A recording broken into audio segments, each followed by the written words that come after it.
जास्वंदीचं फुल आहे, कारण तो लाईव्ह आहे. त्यानंतर पुढचं वाक्य काय बोलायचं, तर जगामध्ये सगळ्या फुलांची निर्मिती कशा झाल्या, ते पाकळ्यांनी.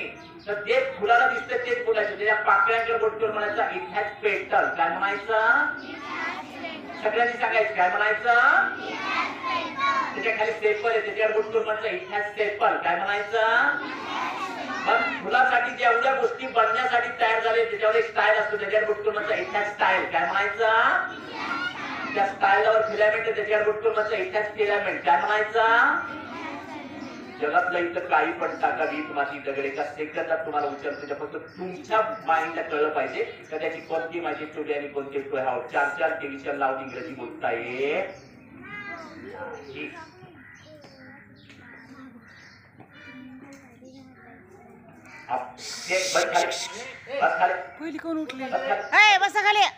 पहिलं वाक्य सगळ्यांनी एकदम सुंदर सरळ काय दिसतं, शाळेची building. This is school building. काय म्हणायचं, एकदम स्पष्ट बोला, दिस इज स्कूल बिल्डिंग. काय म्हणायचं, आता दिस इज स्कूल बिल्डिंग म्हटल्यानंतर काय इंग्रजी बोलायचं. जर पुस्तक वाचत असाल तर तुम्हाला तिथं दिसतं हिअर आर असं काहीच चालणार नाही, पुस्तकातलं काहीच चालणार नाही. का, कारण ते चित्र रंगवलेलं असतं. शाळेचं काय असतं, तिथं बेंचेस असतात, बरोबर आहे. सॉरी, तिथे प्लेग्राऊंड असतं, तिथं कंपाऊंड वॉल असतं, तिथं लायब्ररी असते. मग वर्कशॉप मध्ये तुम्ही असं नाही, तुम्ही शाळेत उभी असाल तर लाईव्ह मध्ये याचा अर्थ कळला पाहिजे का जिवंतपणा जसं आहे तसं त्याच एकदा समोरच्या लगेच दिसलं पाहिजे. आता समजा पहिलं वाक्य तुम्ही म्हणला this is class, this is school building, तर दुसरं वाक्य सुंदर वाक्य या शाळेची जेवढी प्रॉपर्टी आहे ती इट त्यांचं सांगायची. फक्त बोट करून काय म्हणायचं, ह्या शाळेचे playground it has playground, it has playground, it सगळ्यांनी म्हणायचं. काय म्हणायचं, याचा मराठी अनुवाद त्याला या शाळेचे प्लेग्राऊंड. या शाळेला वॉल कंपाऊंड आहे, तर लाईव्ह मध्ये सुंदर वाक्यात मराठी माणसाचं इट हॅज वॉल कंपाऊंड. काय म्हणायचं, सगळ्यांनी सांगायचं. काय म्हणायचं, इट हॅज ऑल कंपाऊंड. या शाळेला बॉटनिकल गार्डन असेल तर या बॉटनिकल गार्डन कडे बोट करून म्हणायचं या शाळेचे botanical garden it has botanical garden. काय म्हणायचं, शाळेचं जर किचन सेट असेल तर त्याच्यावर बोट करून म्हणायचं शाळेचे किचन सेट. असा मराठी अनुवाद द्यायचा असेल तर दिस इज स्कूल बिल्डिंगच्या लाईव्ह मध्ये म्हणायचं इट हॅज किचन सेट. काय म्हणायचं, सगळ्यांनी बोलायचं. काय म्हणायचं,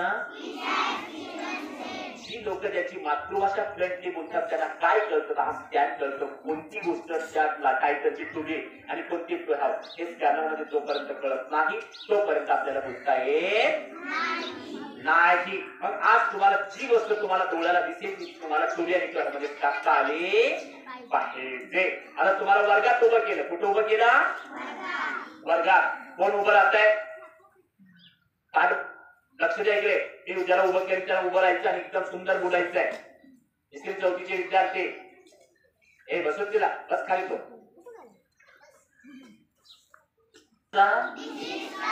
सगळ्यांनी बोलायचं. काय म्हणायचं, आता हा वर्ग आहे, आता वर्गाच्या पुढे हा वर्ग आहे त्याच्या पुढे मराठीत आपण काय म्हणतोय, ह्या वर्गाच्या बेंचेस आहे. मग पुस्तकातलं आपण म्हणून चालेल का हिअर आर मेनी बेंचेस आणि हिअर आर मेनी बेंचेस चालेल का, नाही. लाईव्ह इंग्लिश मध्ये काय म्हणावं लागेल, तुम्ही तिथे उभी असेल तर म्हणावं लागेल it has many benches, it has many benches.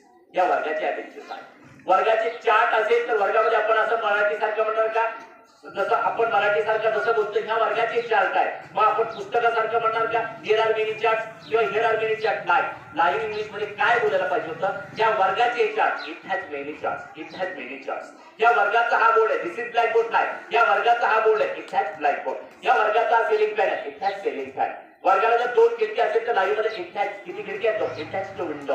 अख्ख्या जगाला तुम्ही बोलताय कळतंय या वर्गाच्या 2. तुम्हाला ट्रान्सलेशन काही आठवणं काही समजून घेणं काहीच करायची गरज नाही. त्या 2 वर्षाच्या बाळाला लाईव्ह टेकअप करताना त्याच्या आईने त्याला कोणता सेन्सिटिव्ह वाक्य म्हणजे असा हा सेन्सर बसवलेला नसतो की याला असं बिलकुल नाही. फक्त त्याला लॉगिंग करतं कोणता भाग कोणत्या प्रॅक्टिकलला येतो त्याचा अभ्यास त्या बाळाचा म्हणजे त्याचा लाईव्ह फोकस कसा असतो गुगल याच्यावरती तुमचं लक्ष असतं. तुमच्या डोळ्यावर चालायची भाषा. तुम्हाला डोळ्यात तुमचे डोळे बंद झाले भाषा तिथं क्लोज होणार. तुमच्या डोळ्यात जे दिसतं त्याला लाईव्ह म्हटलं पाहिजे. आता तुम्हाला खिडकी दिसते, विंडो नावाचा शब्द आहे.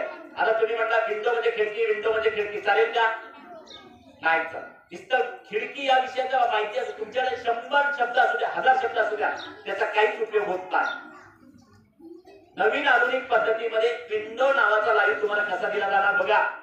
पहिली गोष्ट खिडकीचं चित्र आहे त्याच्यावर तुम्हाला बोट केला गेला, बरोबर आहे की पहिलं वाक्य तुम्ही काय म्हणा त्याच्यापाशी उभं राहून दिस इज विंडो काय म्हणणार, सगळ्यांनी बोलायचं काय म्हणायचं.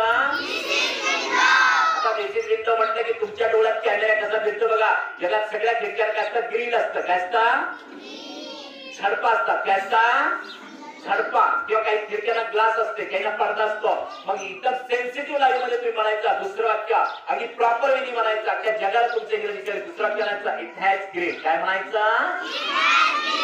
याचा अर्थ झाला या खिडकीचा ग्रिल. त्यानंतर त्याच्या तावदानाला हात लावून म्हणायचं इट हॅज विंडो पॅन काय म्हणायचं.